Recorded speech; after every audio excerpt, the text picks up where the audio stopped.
burya umuntu atanga aratera imbere, ndababwije ukuri. Umuntu atanga n'ibyo mu kazi udusanga ariko aradugu, urashaka wishuza Imana. Ni wawe umwizigirwa ku kigira 10 urishuza Imana, uyishuza ati ni kinotanga nkaguma ndi hahandi imyaka 5 imyaka 10. Umwizigirwa uzoraba ko Imana itagukorera akantu. Erega iragororotse, erega n'umwizigirwa. Haleluya. Hari abantu baronka amamisyo, uri mu gihugu uri hanze y'igihugu, twose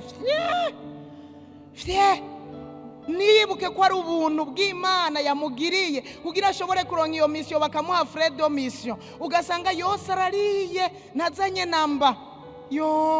Uri kurizibirira misyo zo kuduga, mu nyuma bazogusimba bakurenganya, ariwe waruramukiwe bati haramukiwe naka.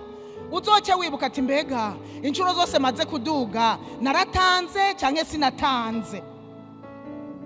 Hemwe abantu muhezagirwa wahura n'umugenzi akaguha ibihumbi 10, igihumbi sigwawe kizane mu bubiko.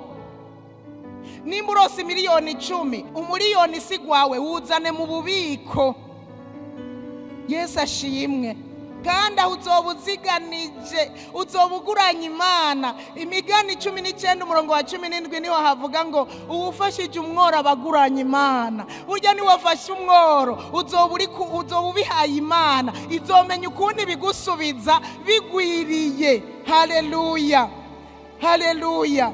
Nimugurana boro abandi ngo harahiriwe umuntu yitwararika umugogwa uyo, ngo Imana izomworohereza n'ubusaswa, uwo Imana izomuha kumere aryamye, Imana imworohereze, agwaye Imana imukize.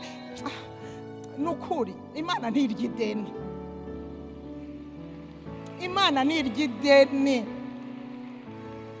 Kaba hari icyo wabuze, nukuri urishuza Imana.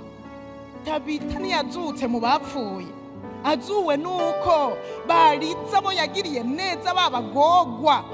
Aka n'akarorero kagaragara, babagogwa yagiriye neza, bashonera uduhuzu, abashonera udutwembe, aradushona arabaha. Amaze kutubaha umunsi umwe arapfa, apfuye bararira gushika hamarira duga gashika ku Mana yo mwijuru. Baravuga bati nahaja Petero, ingoza wiruka, nitwemera ko Tabita apfa, nitwemera. Bararira. Petero nawe aratakambira Imana ati aba bantu bona no bagira gute, ndakwinginze ugira icyo ukoze. Tabita arazuka mu bapfuye kubera kugirira neza abagogwa.